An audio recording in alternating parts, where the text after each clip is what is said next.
Bueno, pues la verdad es que cuando estaba dándole vueltas a ver de qué podía hablar, que implicase un poco qué es eso del humanismo secular, pues se me ocurrieron muchas cosas. Y una de ellas fue la de la medicina basada en pruebas. Entonces, bueno, pues entonces la medicina basada en pruebas, pues tendríamos pues esa barbaridad que hizo el gobierno de Cataluña de aprobar la homeopatía y cosas por el estilo, ¿no? Es decir, si estamos hablando de que lo pague la Seguridad Social, pues difícilmente voy a admitir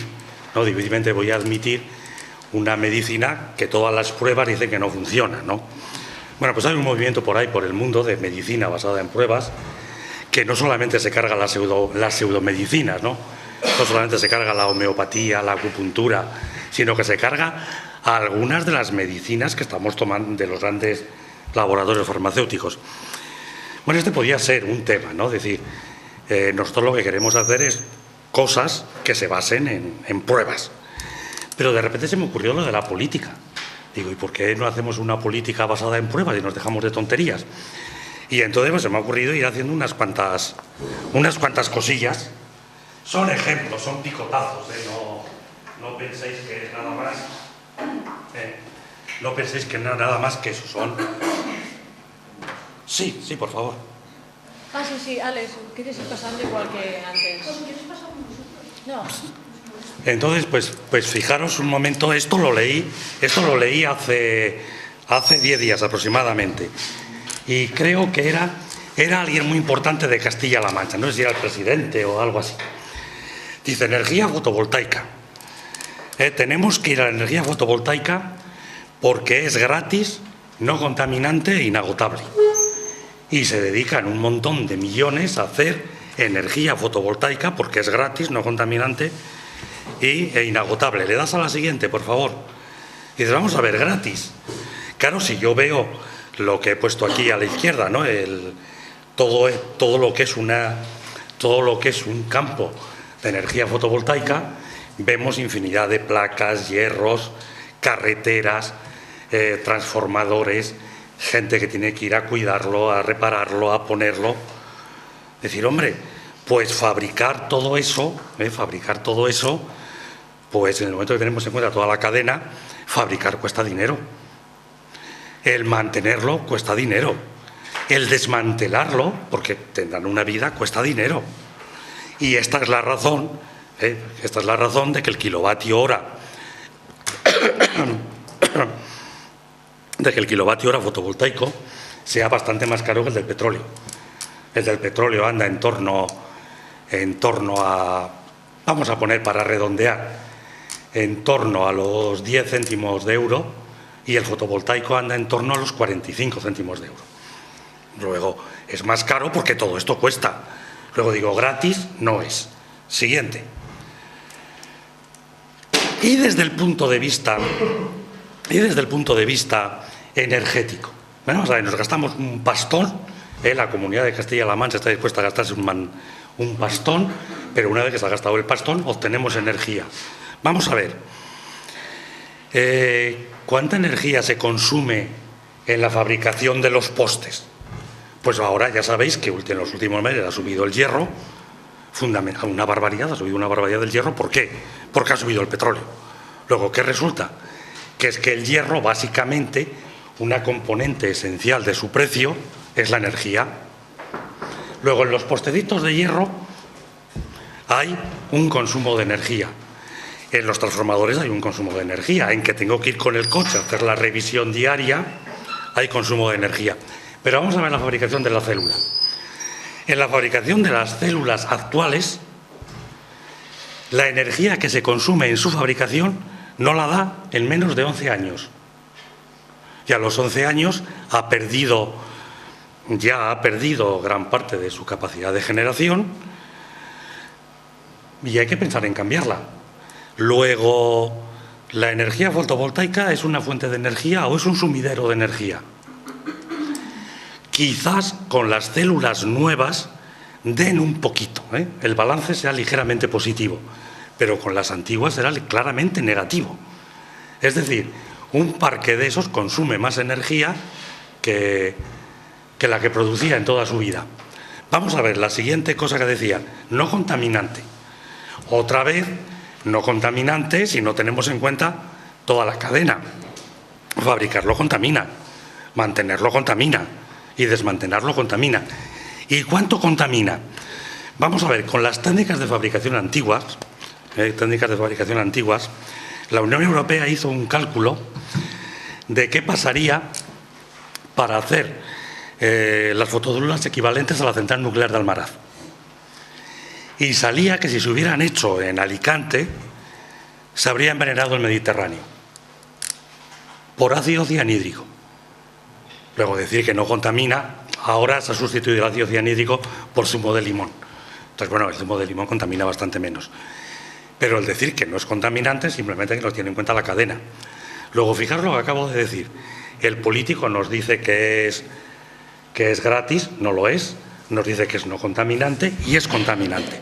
Siguiente. Y nos dice que es inagotable.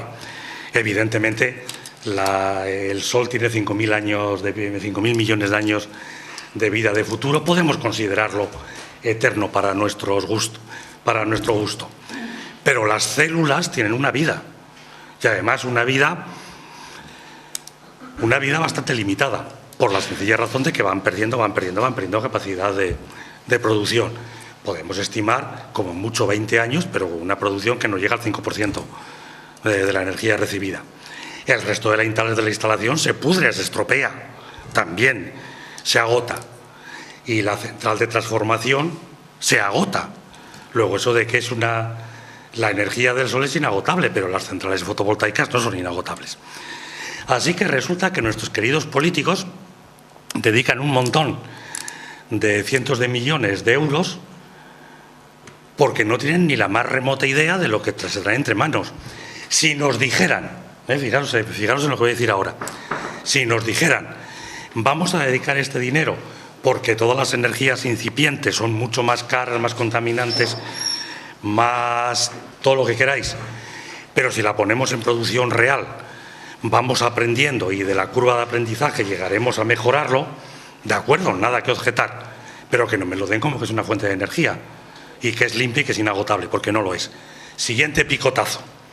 Coche eléctrico. Esto lo oí al concejal de urbanismo de San Sebastián la semana pasada. Tenemos que ir al coche eléctrico porque es limpio y no contamina. Digo, vamos a ver. El coche eléctrico no contaminará en San Sebastián. Pero, ¿de dónde saca la energía el coche eléctrico? Sí, en San Sebastián la central de energía eléctrica más cercana que tenemos es la de Pasajes, que es de carbón.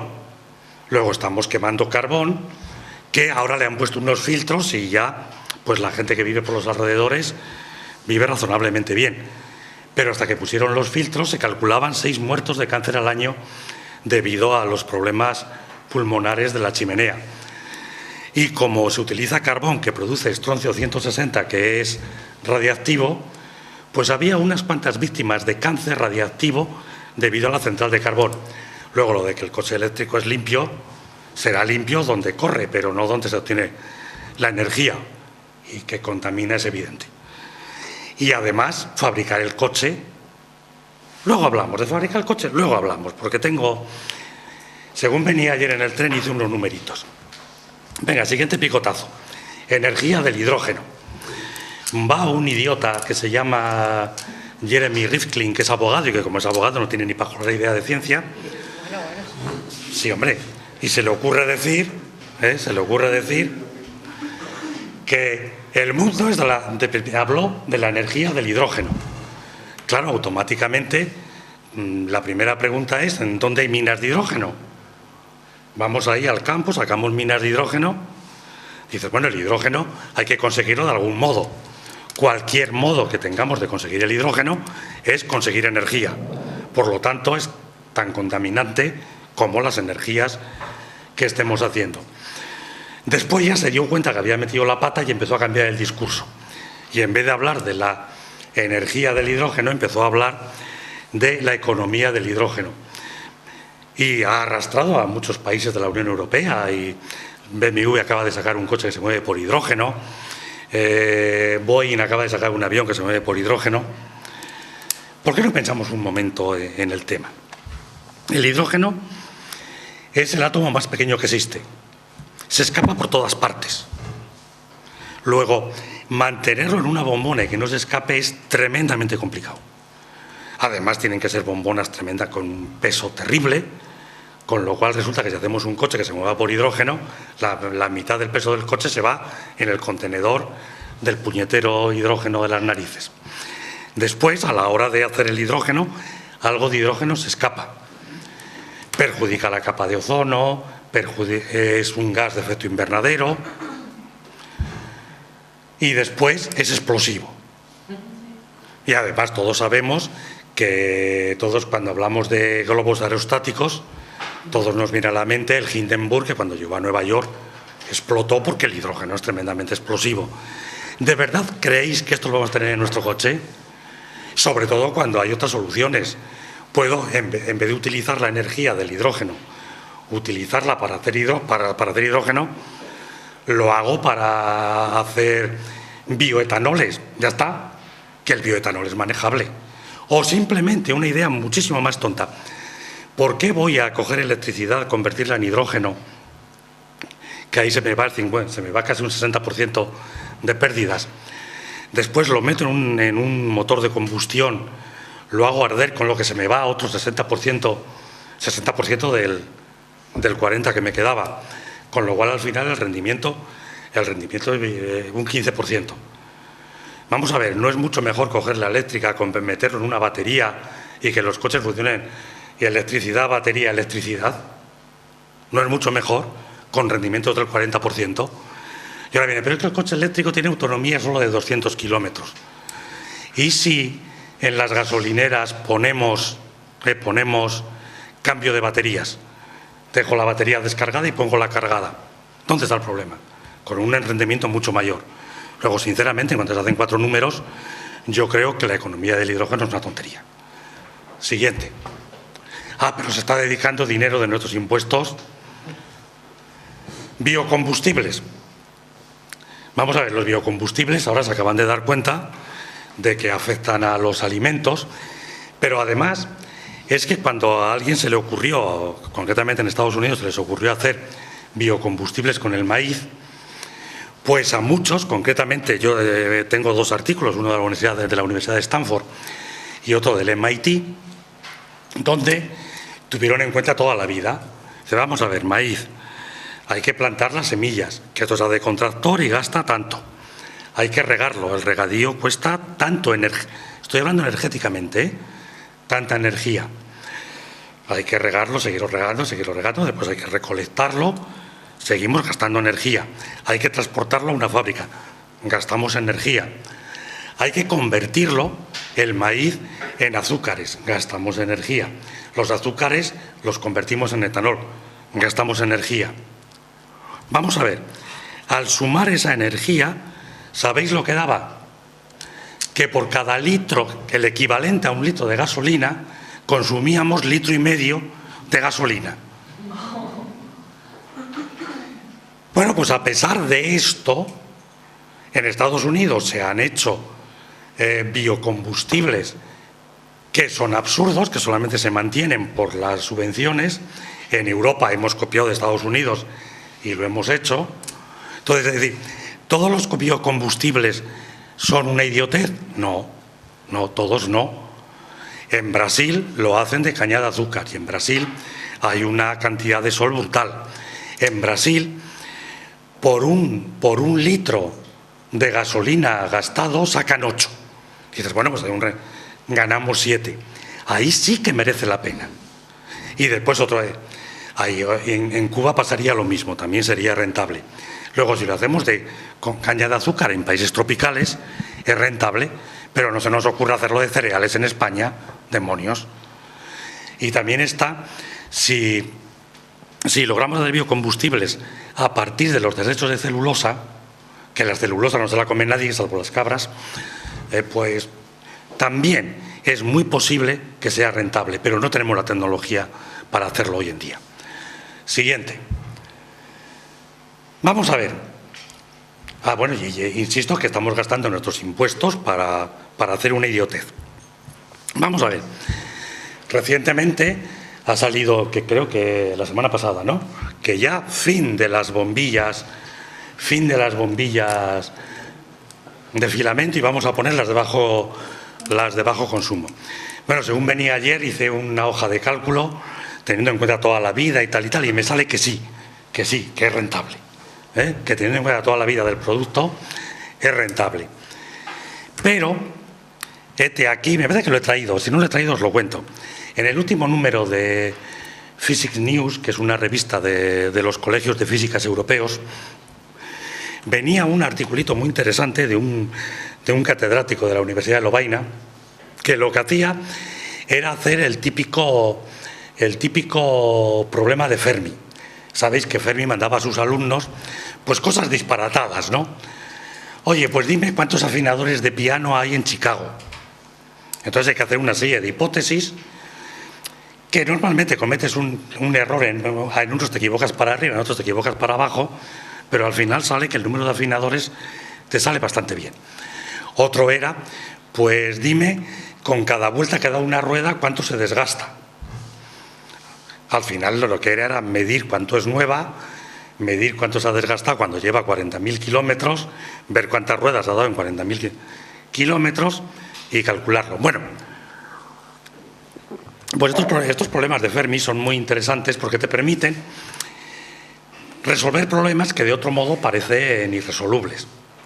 Y el problema que se planteaba este hombre es, vamos a ver, me voy a lavar el grifo, abro el grifo, me pongo agua calentita, estoy 10 minutitos lavándome las manos. Mi hija se pasa, cada vez que se ducha, para ahorrar, en vez de utilizar el baño, porque le han dicho que duchándose se ahorra, se tira hora y media debajo de la ducha. Ahorro no creo que sea mucho, pero bueno. Y él dice, en estos 10 minutos de las manitas debajo del grifo, ¿cuántas bombillas de bajo consumo, las fluorescentes compactas, podríamos tener encendidas? Y salen 1000 durante 10 minutos. Entonces, me parece muy bien que cambiemos las clásicas por las de bajo consumo, pero ¿de verdad tiene alguna importancia? Si 10 minutos de agua caliente son 1000 bombillas durante 10 minutos, pues realmente no. El problema, ¿cuál es? ¿Dónde está el auténtico problema? La calefacción en verano, la refrigeración en invierno y el transporte. El poner esto de las bombillitas no nos hará sentir que somos maravillosamente buenos y que ya hemos hecho lo que teníamos que hacer. No nos está alejando del auténtico problema. ¿Y el auténtico problema cuál es? Calefacción, refrigeración, transporte, nuestro modo de vida, que no es sostenible, hay que cambiarlo, y que somos 6.500 millones de personas, ni más ni menos. Entonces, claro, cada vez que oigo a ciertos partidos, como por ejemplo el PP de Madrid, que está dando no sé cuántas pelas para aumentar la natalidad, o a nivel nacional también, el PSOE diciendo que hay que dar dinero para aumentar la natalidad, pues a mí se me ponen los pelos de punta, porque aumentar la natalidad es decir que estamos aumentando la contaminación, punto. Y lo decimos con toda tranquilidad, aumentamos la natalidad y nos dedicamos a las bombillitas y no nos dedicamos a hay que hacer que las casas más aislantes, hay que impedir que la calefacción suba de 21 grados, hay que impedir que la refrigeración baje de 21 grados, que es donde están los ahorros. Y a lo mejor hay que empezar a pensar en otro sistema de vida que no sea el que tenemos. Siguiente diapositiva. Otra de las cosas que se nota en todos los políticos es que no se dan cuenta que el dinero es energía. Que hay una correlación casi de 1 o 100% en que lo que cuesta una cosa es directamente proporcional a la energía que lleva en su fabricación.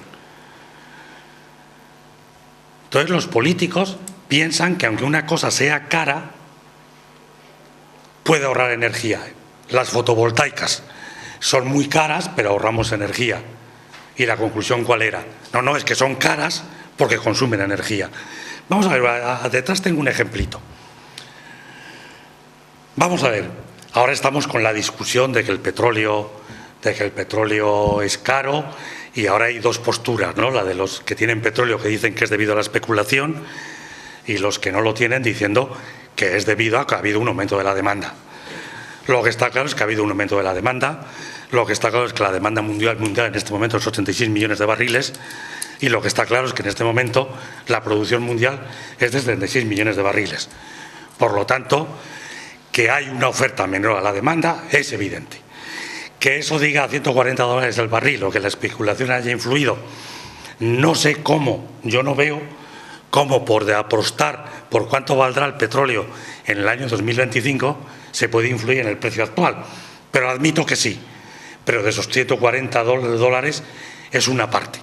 Entonces ahora se empieza a decir, pero no te preocupes, hombre, que como ahora es mucho más caro, ahora las pizarras bituminosas de Estados Unidos y de Alaska, del Canadá, se pueden empezar a tratar. Son mucho más caras, pero simplemente es cuestión de dinero. Dedicamos más dinero y sacamos petróleo. De verdad que es así, de verdad que es así. Ahora en Arabia Saudita pues se gastan más dinero, son más caros, porque tienen que coger agua de mar e inyectarla en los pozos para aumentar la presión. Pero claro, coger agua, llevarla a los pozos, eso tiene un coste energético. El agua no va por su propio peso, como decía alguno, ¿no? Pero como hay que pasar montañitas, pues hay que poner pompas y todo eso. Os voy a dar un dato. Hace 50 años, con la energía de un barril, se sacaban 50 barriles. Hoy, con la energía de un barril, se sacan menos de 4 barriles. Si nos vamos a las bituminosas de Alaska, y estoy hablando de sacarlo, después hay que meterlo en un barco, que cuesta energía, hay que transportarlo a Europa, que cuesta energía, hay que refinarlo, que cuesta energía. Es decir, que en cuanto sea un pelín más costosa energéticamente, ¿qué es lo que nos ocurre? Visual siguiente. Pues que cuando con la energía de un barril saquemos un barril, se acabó el petróleo. Y me importa un rábano los billones americanos de petróleos que queden. Se estima que en este momento nos hemos gastado aproximadamente 1,2 billones americanos, 1,2 millones de barriles de petróleo y que quedan unos 2.000 millones. Bien, pero si su costo energético estamos muy cerca a que para conseguir un barril nos gaste un barril, como donante de energía estamos a punto de acabar el petróleo. Otra cosa es que estemos dispuestos a gastar más energía de lo que nos da el petróleo para utilizarlo para hacer plásticos o para utilizarlo para otras cosas. Pero desde luego para obtener energía, el petróleo está a punto de acabarse con independencia del precio, porque es un problema energético. Bueno, pues seguimos mareando la perdiz de si quedan petróleo para 40 años, para 300 o no sé qué.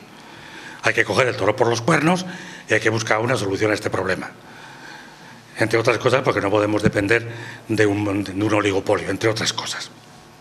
Siguiente. Vamos a ver, esto también lo oí la semana pasada o hace 10 días, ¿no? Sí, no, la semana pasada, ¿no? En uno de estos o ayer mismo. Eso comentaba, sí. Lo de plan de renovación de coches.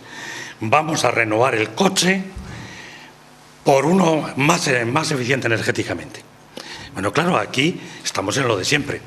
Si yo cojo un coche que consume 10 litros cada 100 kilómetros y lo cambio por uno que consume 8, estoy ahorrando un 20% de energía.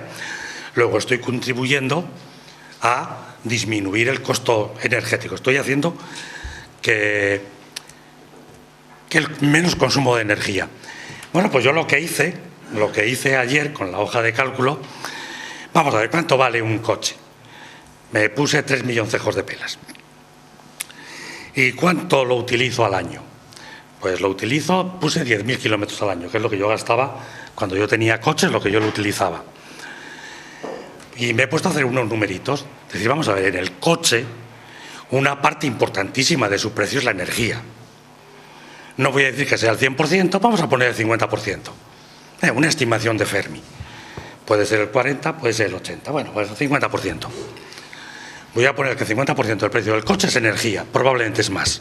Probablemente es más. Porque el hierro es energía, el transporte es energía, las pinturas son energía. Y voy a poner 10.000 kilómetros de consumo al año del siguiente modo. He considerado la vida de un conductor son 50 años. Y he puesto que cambia de coche cada 5 años y cada 5 años el rendimiento del coche mejora un 5%. Cada 5 años mejora un 5%. Entonces digo, 50 años cambiando de coche cada 5 años, 10 coches en toda su vida. ¿Cuánto se ha gastado de energía? No estoy hablando de pesetas, estoy hablando de energía. Pues con todas estas hipótesis que he puesto, me da 124.000 euros de energía. Es curioso que haya puesto el euro, digo, en la energía, el euro como una unidad de energía. Si queréis lo pongo en kilovatios hora. Le multiplicamos por 10 y ya está, kilovatios hora. Pero como lo mismo nos da ponerlo en kilovatios horas que ponerlo en euros, pues euros de energía. Y si cambio cada 10 años, son 5 coches en toda la vida. Y claro, voy perdiendo energía porque a partir del 5.º año, como no lo he cambiado, consumo más. Bueno, pues me hago la reglita de cálculo y me da que en toda la vida 74.000 euros de energía. Es decir, que cambiar de coche por uno más eficiente es un consumo de energía, es un sumidero de energía. Luego, lo razonable políticamente es alargar la vida del coche. Pues ahí tenemos a los políticos que para ahorrar energía vamos a cortar la vida de los coches. Bueno, no está mal. Siguiente.